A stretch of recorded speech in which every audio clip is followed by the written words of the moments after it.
longer. So they'll warm the car, and then Sebastien will go do his thing. Only time will tell, Dan, and we'll know in about 9-10 minutes or so. But I think that they came for one reason, and one reason only, is now Sebastien Loeb approaches the start line of what could be a new world record run. When we go to this inboard camera, you're going to hear the switching of the gears. You're going to hear the switching of the gears. You're going to hear the roar of the engine. You're going to watch it all live here. Everyone gathering around the monitors. What could be one of the fastest times ever to be conquered on Pikes Peak. And here we go. You're watching it live right now on Red Bull TV, redbull.tv. And around corner number one, that was where corner number one was so much trouble for Paul Dallenbach. And around number one, making it just fine. This is a live aerial shot right now coming down the course. Will this be the day that Sebastien Loeb sets a new world record on Pikes Peak in 2013 in the 91st running of the Pikes Peak International Hill Climb? As you're seeing it all live right now on redbull.tv. Obviously, we talk a lot about Sebastien, but this has really been a team effort. We have to look at the whole effort from start to finish, the preparation, the build out of this car, the testing, all the stuff that you don't see that goes into what could be an 8-minute showcase. So literally, as we have the whole team surrounding us here on our broadcast platform here at the base of Pikes Peak at start line, about 9,200 feet. Everybody is intently watching as we are getting tremendous shots overhead. Absolutely. And I'll tell you, when you look at this, as fast as this vehicle is going, one of the first glimpses of the ability to see this all happening live and on your screen for the very first time. And it just gives you an indication how fast these cars can make their way up. It was hard to identify exactly what corner that was. It was a left-hander, though, but it did look like Sebastien pushed wide. He had a lot of lack of front-end grip. His line there was probably not the one that he really preferred. But again, with 800 horsepower and his talent, there's some wiggle room there, Dan, and we're gonna watch it all happen right now as the second car of Romain Dumas now fires as he will approach the start line. Around that corner, coming up to Glen Cove, and then obviously Sebastien Loeb is going to need to get all the speed in this area because he will be in that area where he's going to start to come along the ragged edge and go up to the summit of Pikes Peak through the W's. Some of the big hairpin turns that Sebastien Loeb is going to have to conquer, and then very soon Dumas is going to be also trying to conquer the turns here on Pikes Peak, as you're seeing it all live right now, coming up to an area of the race course that is near 16 Mile. And I'll tell you, as you watch this right now and the trees go flying by, the speed of upwards of 160 miles per hour is by Sebastien Loeb, the Frenchman driving the Peugeot Sport 208 T16. Around the corner he goes, and up now coming to the area of Glen Cove. And I'll tell you, this is, again, the area of Pikes Peak where if you're going to set a record, you have to be in the area set that record in this section of the highway, because you're not going to gain speed as you're going up into those higher elevations. I want to really especially watch the W's as he goes up to 16 Mile and then up to Bottomless Pit. I think this is an area where Sebastien and the horsepower is really going to shine. Danny, I tend to disagree with you a bit. I think the reason they've come with so much horsepower and the turbocharged application, you heard them short shifting it here off the start line. I think this might be an effort that really is designed to, and I'm guessing, to push midway to the top.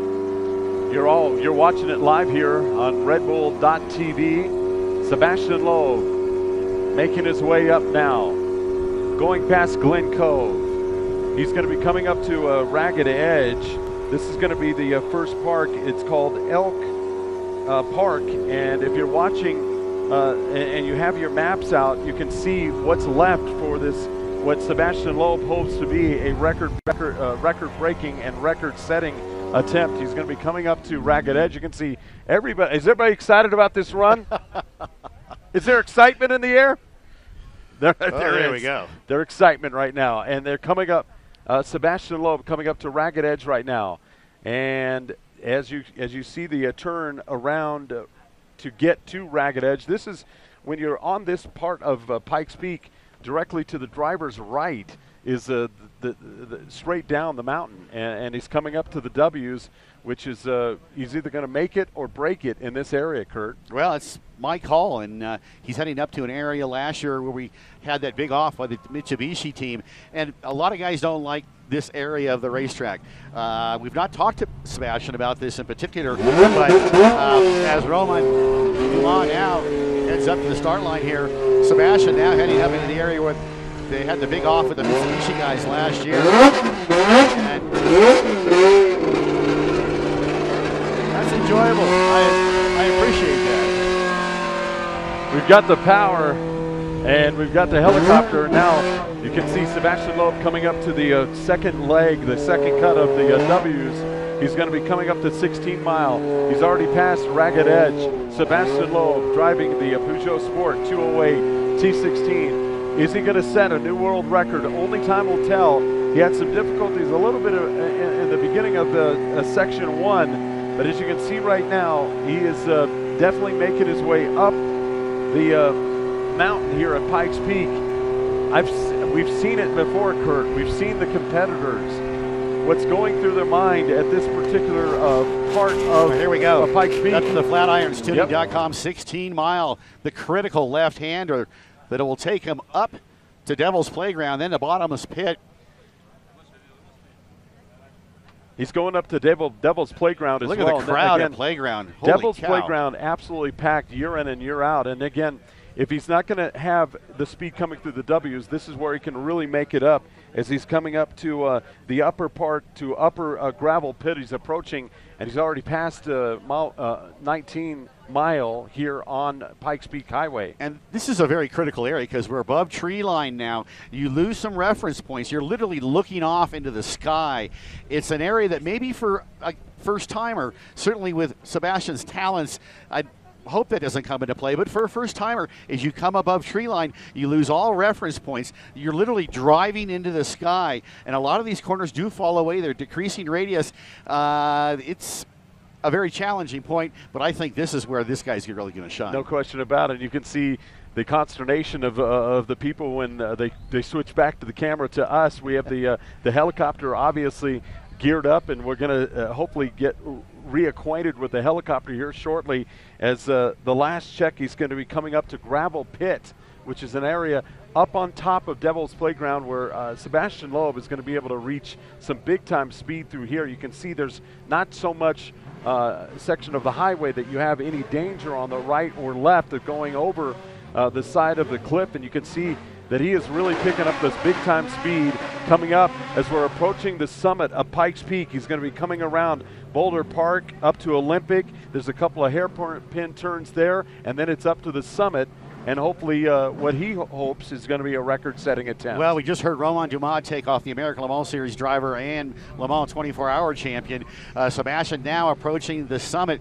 In the days of old, bottomless pit area, when it was gravel, especially the right-handers, you're carrying big-time speed up there. You could hook that right front, much like a flat tracker or an off-road racer, to help the car rotate, help it turn. Can't do that anymore. It's all paved, so different lines and a different time here at the Pikes Peak International Hill Climb. And I'll tell you, they got everybody lined up in the Unlimited, and there you see Sebastien Loeb making his way up to the finish line of the historic racetrack here at International Hill Climb. Sebastien Loeb is now crossed the finish line. Now we await to see what the time will be here in the 91st running of the Pikes Peak International Hill Climb. Will it be enough to set a new world record and be in the first time ever 8-minute club? Only time will tell.